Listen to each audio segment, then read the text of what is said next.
हे देव, संबोधन इसमें किया है। इस श्लोक में 3 संबोधन हैं, देव, दयानिधे और पशुपते। देव शब्द का अर्थ श्रीमद आदि शंकराचार्य जी बताते हैं, सर्गादि से, मतलब सर्जन, पालन और विसर्जन से जो दिव्यति इति देव, क्रीड़ा करते हैं। दिव्यति सर्गादिनाम, फिर विजिगीषति, विजिगीषते, आंतरिक और बाह्य शत्रुओं को जीतने वाले। विजिगीषा मतलब जीतने की इच्छा, विजयी होने की इच्छा, दैट स्पिरिट, उसको कहते हैं विजिगीषा, पॉजिटिविटी। देव में क्या आता है? दिव्यति, विजिगीषते, व्यवहरति, सभी भूतों में, जीव मात्र में व्यवहार करने वाले। चौथा द्योतते, द्यू का अर्थ है प्रकाश। सच पूछो तो देव शब्द भी द्युत धातु से आया है। द्यू मतलब प्रकाशित होते हैं, द्योतते, आत्मा के रूप में जो प्रकाशित होते हैं। और गच्छति, स्तूयते और गच्छति, देव, दानव, मानव सभी के द्वारा जिनकी स्तुति होती है, स्तुत्य है वो। और गच्छति, सर्वत्र गमन करते हैं, इसलिए देव। तो देव शब्द में इतनी बातें आ जाएगी, दिव्यति, विजिगीषते, व्यवहरति, द्योतते, स्तूयते, गच्छति। इस अर्थ में महादेव को देव संबोधन किया है शिव। प्रभु रत्नैः कल्पितम आसनम, हिमजलैः स्नानम। हिमजल से स्नान, आसन दिया फिर स्नान आता है। स्नान कैसे? हिमजल। हिमजल का 2 अर्थ होते हैं। एक हिमालय का जल, वो हिमजल। दूसरा, 3 अर्थ होते हैं। एक है हिमालय का जल, हिमजल। दूसरा शीतल जल। मैंने कई बार कथाओं में मजाक के रूप में कहा है, शिव जी को शीतल जल बड़ा प्रिय है।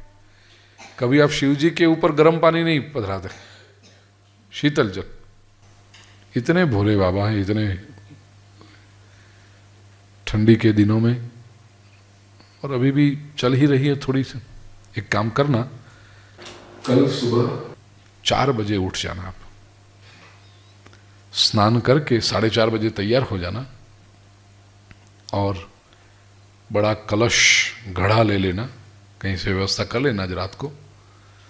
घड़े में शीतल जल भर के सुबह 4:30 बजे निकलना बाहर, और जो पहला व्यक्ति सामने मिले उसके ऊपर वो घड़े का पानी, और बाद में मुट्ठी बांध के भागना, क्योंकि जो होता है उसमें मेरी जिम्मेदारी नहीं है, आई एम नॉट रिस्पॉन्सिबल। लेकिन वही घड़े का शीतल जल समीप में कहीं शिव मंदिर मिल जाए, वहां जाकर के शिवलिंग के ऊपर हर हर हर हर हर हर हर हर महादेव करके चढ़ाना। जलधारा प्रियो शिव, अभिषेक प्रियो शिव। शिव जी को अभिषेक बड़ा पसंद है, प्रिय है वो। तो हिमजलई, शीतल जल से स्नानम। और हिमजलई का तीसरा अर्थ है हिमालय में जो उत्पन्न होती है ऐसी गंगा के जल से स्नान। हिमजलई ही स्नानम च दिव्यांबरम। स्नान हो गया, अब अंबर वस्त्र देने हैं। शिव जी को वस्त्र प्रदान कराइए, मन ही मन। वो वस्त्र भी कैसे? नाना रत्न विभूषितम दिव्यांबरम। वस्त्र के अंदर विविध प्रकार के रत्न भरे हैं अंदर, विभूषण उसका किया गया है।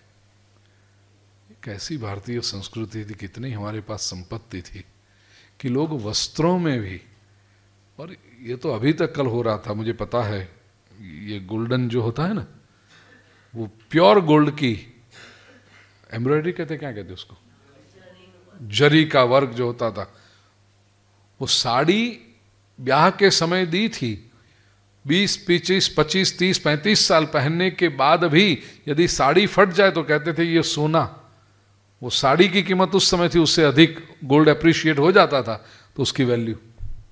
तो असली सुवर्ण के तार से दुनिया भर में कहीं नहीं था, इस केवल भारत, और उसमें फिर रत्न लगे हुए। अब नवरात्रि के दिनों में हम देखते हैं वो चमक चमक चमक चमक प्लास्टिक का, इसकी कोई वैल्यू नहीं, कुछ नहीं, कचरा, रिसाइकल्ड लगाया हुआ,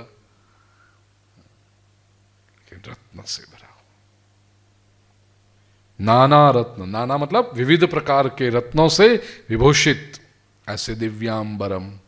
फिर मृगमदा मोदांकितम चंदनम, कस्तूरिका के गंध, मृग कस्तूरी मृग के गंध से समन्वित चंदन प्रभु को अर्पण करते हैं। जाति चंपक बिल्व पत्र रचितम पुष्पम, अलग अलग प्रकार के पुष्प हैं। जाति जूही, चंपक चंपा, बिल्व पत्र से समन्वित पुष्प की अंजलि प्रभु को अर्पण करते हैं।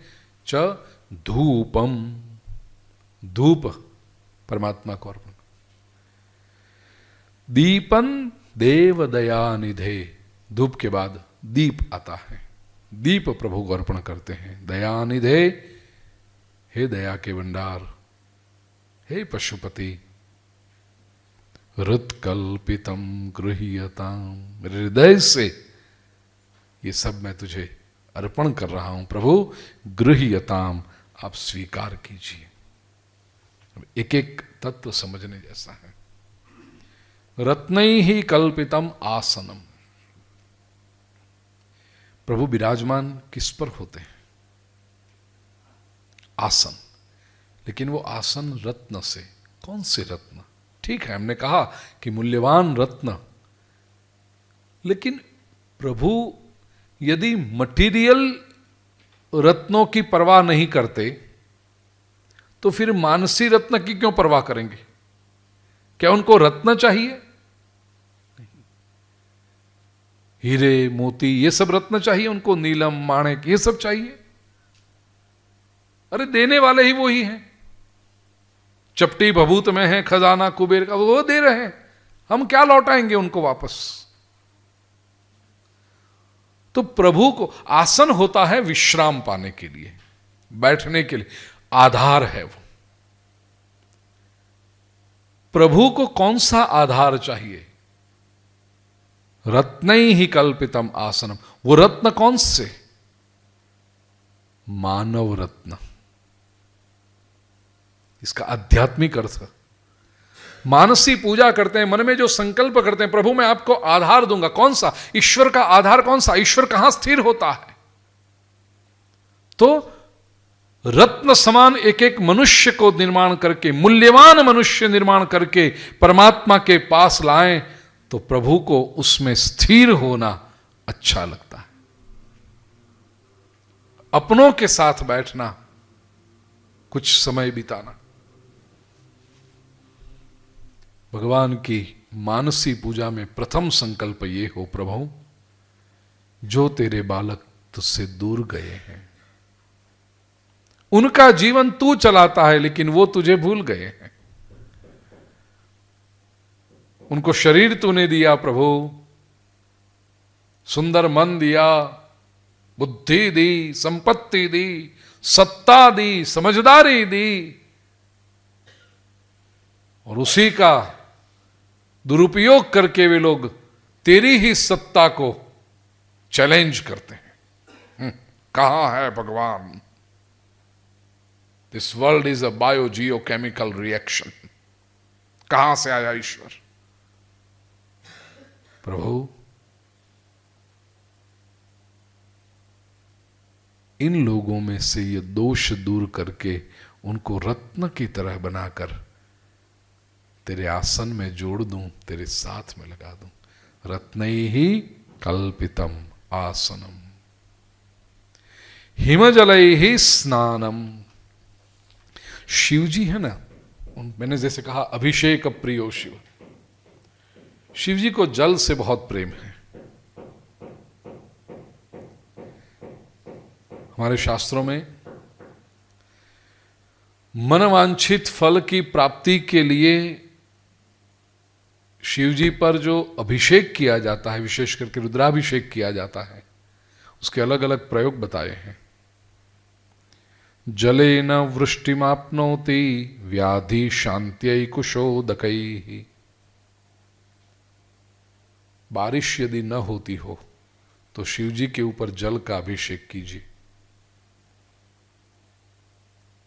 मुंबई में तो बहुत बरसों से हो रहा है, मैंने पिछले 1-10 वर्ष में गुजरात में भी देखा, कभी कभी बारिश नहीं आती तो शिव पर जल का अभिषेक करके पूरे शिवलिंग को डुबोते हैं। छोटा था तब से मैं देखता था। मुंबई में तो हर 3-4 वर्ष में कभी एक बार होता है कि लेट हो जाए बारिश। जून के पहले दूसरे वीक में बारिश होनी चाहिए, मुंबई में जब न हो, जून पूरा हो जाए, जुलाई हो जाए, तब तक बारिश ना आए तो हमारे बाबुलनाथ टेकड़ी वाले की, बाबुलनाथ में पूजा शुरू हो जाती है। और मैंने तो बचपन से देखा है कि एक बार वो जब पूजा हो, भाविक लोग, हजारों लोग इकट्ठे हो करके बाबुलनाथ पर अभिषेक जल के करते रहे, जल का करते रहे, और बाबुलनाथ के शिवलिंग को जल के अंदर डुबो दे, इतना हो जाए, दूसरे दिन बारिश हो जाती। अब इसको चमत्कार कहना हो आप कह लो, हम श्रद्धा कहेंगे। जलेन वृष्टिमाप्नोति व्याधि शांत्यै कुशोदकैः। कोई बीमारी हो, उसकी शांति करनी हो, बीमारी से दूर होना हो, तो कुश के जल से, कुश दर्भ के जल से शिव जी पर अभिषेक करें। दध्ना च पशु कामाय श्रिया इक्षुरसेन च। पशु प्राप्ति के लिए दही से, पुराने समय में पशु भी संपत्ति हुआ करते थे ना, गायें, भैंस, घोड़े, तो पशु प्राप्ति करने उसके लिए दही से, अभी आज भी गांवों में किसानों के पास पशु संपत्ति होती है। संपत्ति के लिए श्रिया इक्षुरसेन च, संपत्ति की प्राप्ति के लिए शिवलिंग पर इक्षु रस, गन्ने के रस से, शिरडीना रस थी, अभिषेक था। मध्वाज्येन धनार्थी स्यान, धन प्राप्ति के लिए मधु से अभिषेक। आप पूछोगे धन और संपत्ति में भी अंतर है? हाँ, संपत्ति वो है जो आपको प्रसन्नता दे, आपको शांति दे, जो स्थिर हो।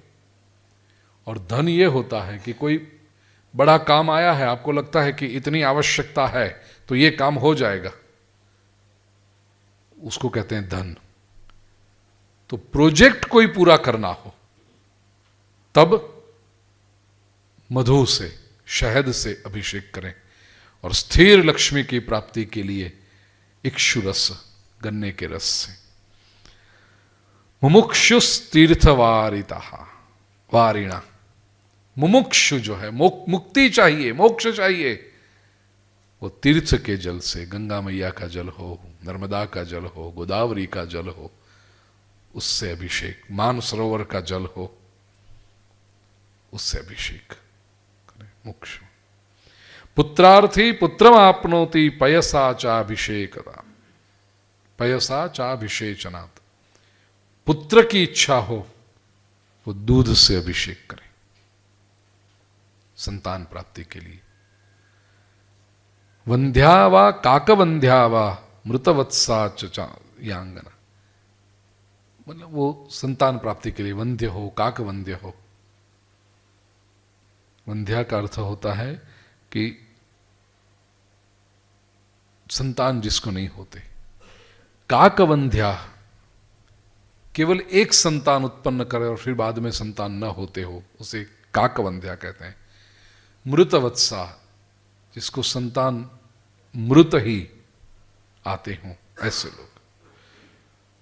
या तो जन्म दे करके संतान, जन्म हो करके तुरंत संतान की मृत्यु हो जाए, या मृत ही जन्म दे, मृतवंध्या कहते हैं उसको, मृतवत्सा। उसे है इंटरेस्ट इसमें, है लिस्ट बड़ा है, बताऊं? ओके।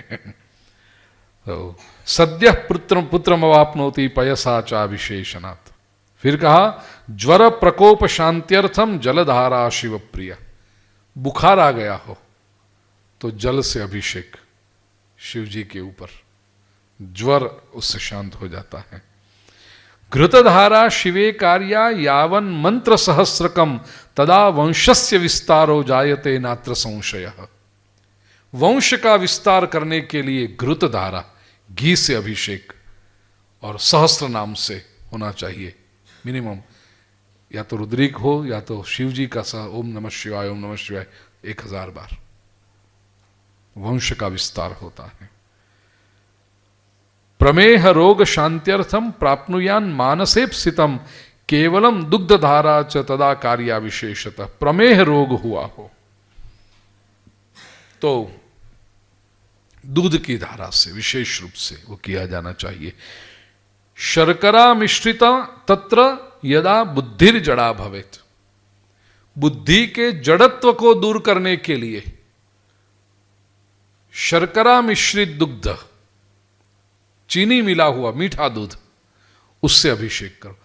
बालक की बुद्धि का यदि विकास ना होता हो, अभ्यास में वो पीछे पड़ता हो, तो उस बालक को केवल ये मंत्र सिखा दीजिए, बस ओम नमः शिवाय, ओम नमः शिवाय। बेटा 100 बार 108 बार एक माला कर लेना, और शर्करा चीनी मिला हुआ दूध जाओ भगवान पर अभिषेक करके आओ, और देखिए अब बालक की बुद्धि कैसे होती। श्रेष्ठा बुद्धिर्भवेत् तस्य कृपया शंकरस्य च। ये चीनी वाले दूध से यदि अभिषेक किया तो भगवान शंकर की कृपा से उसकी बुद्धि श्रेष्ठ बनेगी। सार्षपेणैव तैलेन शत्रुनाशो भवेदिह। शत्रुनाश करना हो, आपके विरोधी यदि बहुत बढ़ गए हो, तो शिव जी के ऊपर सरषप तैल, सरसों के तेल से अभिषेक कीजिए। मधुना यक्ष्मराजोपि यच्छेद्वै शिव पूजनात्। तो ताप वगैरह दूर होते हैं मधु से। यक्ष्म पापक्षयार्थी मधुना निर्व्याधि सर्पिषा। तथा पाप को दूर करने के लिए भी मधु, आरोग्य की इच्छा के लिए घृत घी से, और लंबी आयु की इच्छा के लिए गोदुग्ध, गाय के दूध से अभिषेक करो, वो दीर्घायु प्रदान करता है। जीवनार्थी तो पयसा श्रीकामी इक्षुरसेन। एक मैंने कह दिया, श्रीकामी लक्ष्मी की जिसको कामना है वो इक्षुरस से करे। पुत्रार्थी शर्करायांतो रसेना चैच्छिवं तथा रसेनार्चन छिवत तथा महालिंगाभिषेकेण सुप्रीत शंकरो मुदा कुर्याद विधानम रुद्राणाम यजुर्वेद विनिर्मितम। यजुर्वेद में जो बताया है रुद्राभिषेक, वो अब ये सारे प्रयोग मानस पूजा में केवल हिमजलैः स्नानम रत्नैः कल्पितमासनम हिमजलैः स्नानं च दिव्यांबरम। हिमजलैः स्नानम, जैसे मैंने अर्थ कहा, हिमजलैः स्नानम शीतल जल से, हिमालय के जल से और गंगा जल से। प्रभु शिव जी को ये हिमजलैः स्नानम करने से 3 प्रकार की ठंडक मिलती है, 3 प्रकार की शीतलता प्राप्त होती है। पहली, प्रभु स्वयं हिमालय पर रहते हैं इसलिए शीतलता है। दूसरी, सिर पर गंगा है इसलिए शीतल। दिमाग हमेशा ठंडा ही है, कभी गर्म होते ही नहीं। और फिर वो यदि गर्म हो गए तो फिर ठंडा करना मुश्किल है उनको। अधिकतर तो होते ही नहीं, लेकिन यदि हुए तो कुछ बहुत कम हिस्से ऐसे मिलते हैं किससे जहां पर शिव जी गर्म हो गए हो, तांडव करना पड़ा हो। बाकी शिव जी शांत है। हिमालय पर रहते हैं इसलिए शीतलता है, सिर पर गंगा है इसलिए शीतलता है, और हिमालय नंदिनी गौरी पार्वती गोद में बैठी है इसलिए शीतलता है।